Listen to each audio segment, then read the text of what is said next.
he moved into an abandoned lighthouse for winter. The whole county called it the loneliest madness, but then the worst blizzard in a century proved him right. John Mercer trudged through waist-deep snow, a box of provisions in his arms. The wind clawed at his coat like something hungry. He shouldered open the door and stepped into a darkness that smelled of salt and cold stone. He struck a match and lit the lantern. The flame pushed shadows up the curved walls. No turning back now. This tower will stand. High above, in the lantern room, a broken window let in a thin whistle of wind. The tower was ready to be tested. 2 feet thick. It'll hold. The '88 hurricane couldn't break it. Neither will this winter. From the lantern room, the frozen town looked small and breakable. Every house down there was made of wood. That night, the wind screamed across the coast, but inside the round room, the stove glowed warm. John sat on a crate and listened.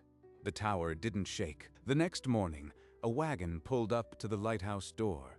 Mary Mercer climbed down, her arms full of blankets. John hurried out to help. Together they carried the supplies inside, where the stove still glowed from the night before. The whole room is warm. I thought we'd be shivering for a week. Stone holds heat. That's why I chose this place. That evening, they ate a simple meal by the fire, the wind a distant moan. For the first time in weeks, Mary looked at ease. The next morning, a fist hammered on the door. Richard Lorne's voice cut through the quiet like a blade. "Mercer, open this door. I know you are in there." John unbarred the door. Richard stood in the snow, his mustache crusted with ice, a smirk beneath it. "You are not keepers. You are squatters. I'll have the constable here by week's end." Mary moved to John's side. Neither spoke, but the set of their jaws said they weren't leaving. A week passed. John sealed windows with tar and old sailcloth, while Mary read an old logbook. John, listen to this. September 1888. Hurricane destroyed every building on the point. Every one except this lighthouse. The logbook read, the 12th of October, 1888. The hurricane flattened every structure on the point. Only the lighthouse remains. It's been tested before. That proves something. We aren't the first to trust these walls. That evening, a small gale blew in. The windows rattled, but the lighthouse stood motionless in the wind. But when John checked the lantern room, he found a crack in the glass. Cold air slipped through. 1 weak point. That's all a real blizzard needs. He pressed tarred canvas into the crack, but it was only a patch. The window needed proper repair. That night, the wind rose and the patched window held, but both knew the real test was still coming. At dawn, John climbed the spiral stairs with a hammer, nails, and a fresh pane of glass. He stepped onto the icy gallery.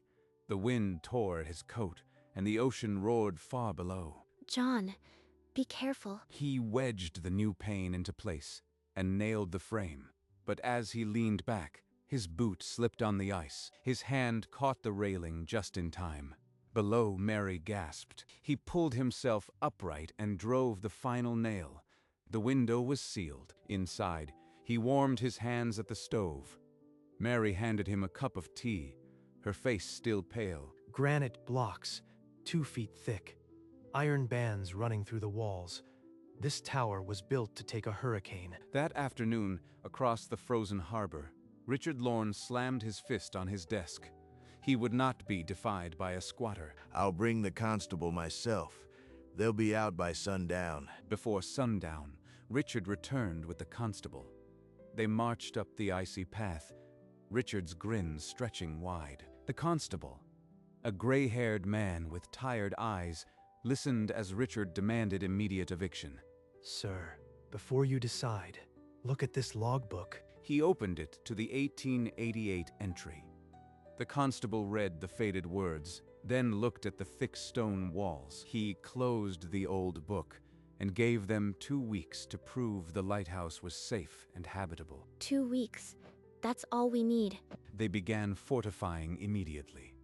John checked the old lamp mechanism, while Mary hung blankets on the walls. The blankets trapped heat, and the mechanism turned smoothly after decades of silence. They stockpiled oil drums in the storage room and double-checked every window seal. With the deadline set, the couple worked through the short winter days. But both knew the real test had nothing to do with an inspection. 3 days before the deadline, a fierce nor'easter slammed the coast. The wind screamed, and the tower shuddered. Inside, a sudden drip began in the lamp room, water sneaking through a cracked ceiling joint. Mary pressed a bucket beneath it. The ceiling's leaking. We have to stop it before it floods the clockwork. They worked through the night. John stuffed canvas into the crack, while Mary melted wax over the kitchen stove. By dawn, the leak was sealed. The storm moved offshore, leaving the tower bruised but upright. The constable arrived early, Richard at his heels, demanding eviction. But the official only raised a hand. The constable inspected the water-damaged ceiling, then pressed his palm against the cold granite wall. He turned to Richard. "This place is sound. They stay." You can't be serious. They're squatters. John and Mary stood in the warm room. Permission won. But John's eyes stayed on the dark horizon. The real test was still out there. A month passed. The round rooms held their warmth as winter buried the coast in snow. John, the lighthouse has a voice. Tonight, let's give it back its light. Together, they turned the ancient crank. The wick caught and a flame sputtered in the dark. The beam swept the frozen sea, touching the horizon for the first time in a generation. In the village, lamps flickered in windows as people stepped outside to stare. That tower's foundation is cracked. First real storm will bring it down. They're saying the foundation might be cracked. What if Richard's right? Richard's trying to poison the well. Those stones have held for a century. Doesn't matter. I felt those walls. They're solid. But Mary couldn't shake the whisper. Somewhere deep, the seed of doubt had been planted. 3 days later, a fisherman pounded on the lighthouse door. A monster storm was tracking straight for the coast. The village erupted. Shutters slammed. Families packed wagons, and the inn overflowed with refugees from the outer cabins. They're saying this one could flatten houses. John, are we ready? There's only one way to make sure. I'll check the foundation myself. He descended into the cold darkness beneath the tower. Lantern raised, the rumor of a crack echoing in his mind. Solid. Every joint tight. Richard lied. A little snow and they scatter like rabbits. I've seen worse. Let them run. The foundation is as solid as the day it was laid. There's nothing to fear from that. They spent the remaining hours sealing hatches, filling lanterns, and double-checking every inch of stone. By nightfall, the wind rose and the temperature plunged. The lighthouse stood steady, but the real storm was only beginning. The blizzard hit like a wall of frozen hammers. The wind screamed through the gallery, and the tower shuddered to its bones. I've never heard wind like this. It doesn't sound like weather. It sounds like something hunting. It's testing every seam, every joint. But these walls have withstood a hurricane. They'll withstand this. A deep, splintering crack echoed from the direction of the village. A house frame snapping like a dry twig. My God, was that someone's home? Don't listen to it. Listen to the stone. It's not breaking. The tower groaned, a low vibration that traveled through the floor, but the granite held. Not a single block had shifted. It's holding. John, it's really holding. That's it. Stand your ground. Every moment you hold, you break the storm. They sat in the dark heart of the tower, listening to the world come apart outside. But inside, the air was still. John forced open a shuttered window. Through the flying snow, he saw Richard Lorne's cabin fold like paper. Then a tiny skiff slid into the surf. Richard bent over the oars, his face a mask of terror. John, the skiff is taking on water. He'll never reach us. He tried to have us thrown out. Called us squatters and liars. And now he wants saving. That doesn't matter now. Open the door when he reaches the rocks. Is this who I am? Let him die for words. Or open the door and prove him wrong. We're not them, John. You are right. Help me with the bar. We'll pull him in. Mary snatched the lantern. They scrambled down the spiral steps, the tower groaning above them, every step a defiance of the storm. John unbarred the heavy door. Outside, the blizzard screamed, but his decision was made. He would save the man who mocked him. The skiff splintered against the rocks. A wave swallowed what was left, but John and Mary caught Richard's collar and hauled him through the door before the sea could take him. They barred the door, shutting out the scream of the storm. Richard lay shivering on the stone floor, his lips blue and his skin like ice. He's half dead. Bring blankets. They wrapped him in wool blankets and laid him beside the stove, the iron radiating blessed heat. I am sorry. I was wrong. John didn't answer. He pushed a fresh log into the stove and watched the flames catch. Don't speak, just breathe. She pressed a cup of warm tea to his lips, ignoring the roar of the blizzard outside. John checked the bar on the door, then rested his forehead against the cold stone, his own breath shaking. The storm howled on. But inside the round room, 3 people shared a fragile and unexpected warmth. Richard's trembling eased. In a raw whisper, he told them the town was gone. My cabin collapsed. There must be others out there. We have to light the lamp. It might guide someone to safety. The oil won't last more than a night. If we burn it now and no one comes. I'd rather exhaust the oil trying than sit here in the dark while people freeze. She's right. You were right about this tower. Let it do what it was built for. John looked at Richard's face, no trace of his earlier mockery, and finally nodded. They climbed the spiral stairs, the wind keening through the stone, until they reached the lantern room. Mary opened the oil valve. John gripped the old crank that hadn't been turned in a generation. The moment we spin this, the oil burns. There's no going back. Then let them see it. Let this tower do what it was built for. They strained against the ancient crank. Muscle and joint fought frozen iron. The mechanism shrieked, then gave. Flame flooded the lens. A blade of light cut through the blizzard, painting the snow a brilliant gold. The beam pulsed like a heartbeat in the storm. John, look. A family, 4 of them, wading through the drifts. Then a lone man stumbled out of the white. Then another couple, all of them drawn by the beacon. The light's reaching miles.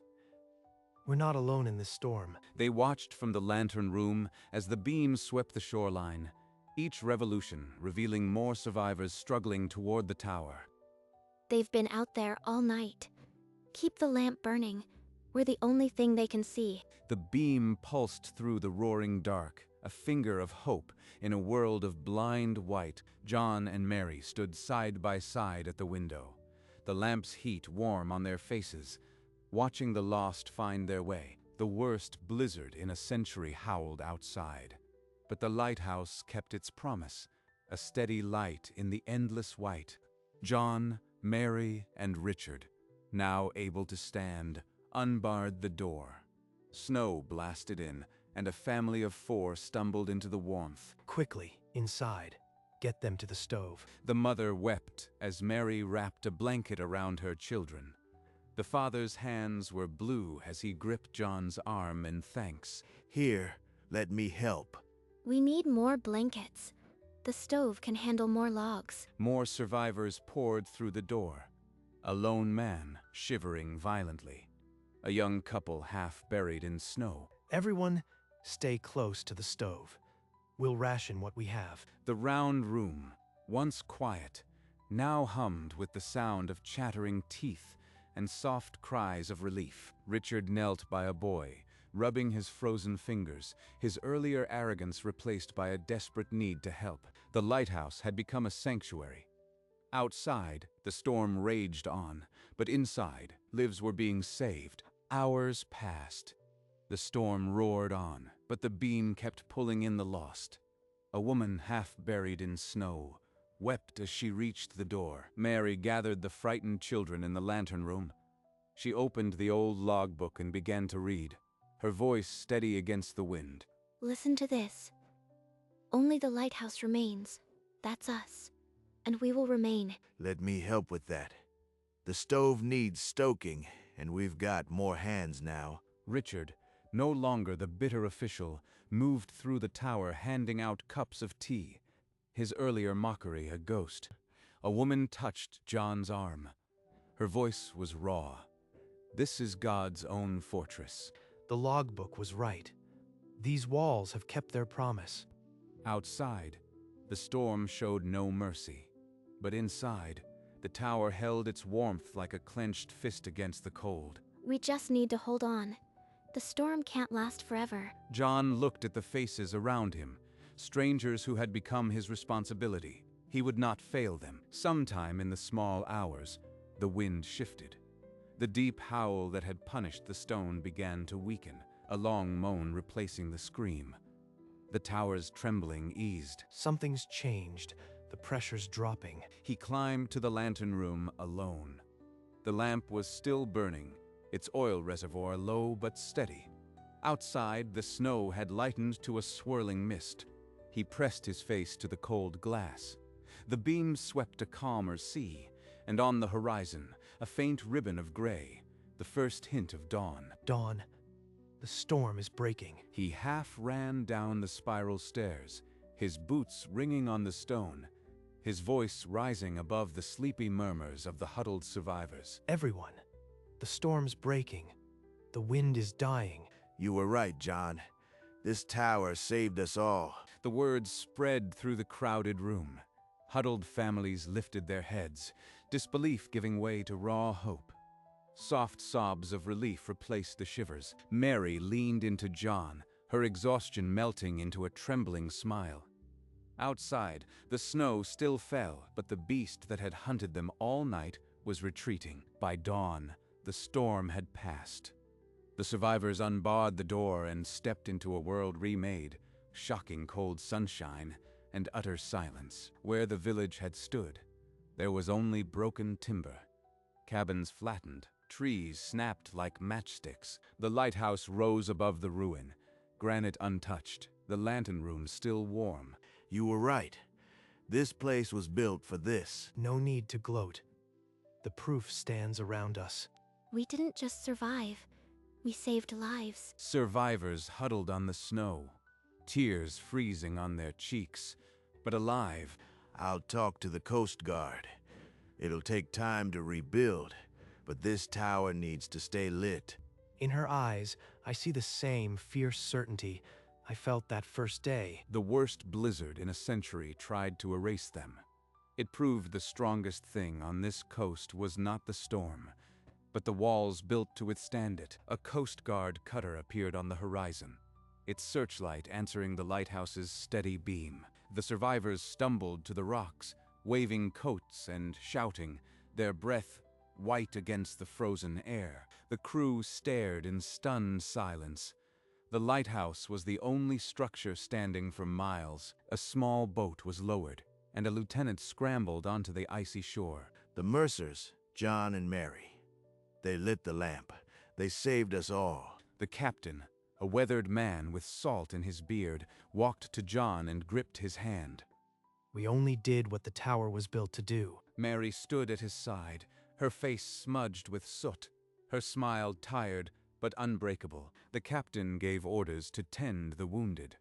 For the first time in days, the lighthouse fell silent, its duty done. The worst blizzard in a century had passed, and the man they called mad had been right all along. Most survivors boarded the cutter, but a handful refused to leave. They gathered blankets and waited for relief. Safe for the first time in days, beneath the granite tower, John and Mary climbed the spiral stairs one last time. The lamp was still warm, its oil nearly gone, the beam a gentle flicker. You said the storm would prove you right. I think it proved something better. What did it prove then? That these walls don't just keep out the cold. They bring people in. She touched the glass of the lens, and for a moment, the light bloomed again, casting their silhouettes on the stone. She's right. The storm didn't just test the tower, it gave us a purpose. They looked out the window at the calm sea, the wreckage below, and the small campfires of the survivors beginning to dot the snow. The lighthouse had stood for a century. Now, it had a new reason to stand. We'll stay, for as long as it takes to rebuild. Days later, a hand-painted sign appeared on the path. Lighthouse, Safe Haven. The Coast Guard set up tents nearby, but many survivors refused to leave the tower's shadow. I've spoken with the Maritime Board. They agreed to recommission the light if you'll serve as keepers. You did that? After everything? I was wrong.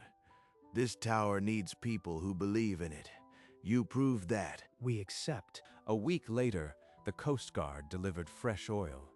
The lamp would burn every night, a permanent beacon. John and Mary signed the keeper's log, the first entry in 30 years. The lighthouse that once stood abandoned now had a purpose again, and keepers who would never let it go dark. He moved into an abandoned lighthouse for winter, and when the worst blizzard came, it proved that sometimes the loneliest madness is simply the clearest vision. 1 month later, on a still winter evening, John and Mary stood on the gallery. Stars pierced the cold sky and the sea lay calm below. It finally feels like home. It was built to save lives. It just needed someone to believe in it. Mary took his hand, and together they watched the great beam sweep the dark water, a rhythm that would never again be broken. We believed. And now it's ours, for as long as we want it. This is where we belong. Below them, the hand-painted sign still stood in the snow. Safe Haven.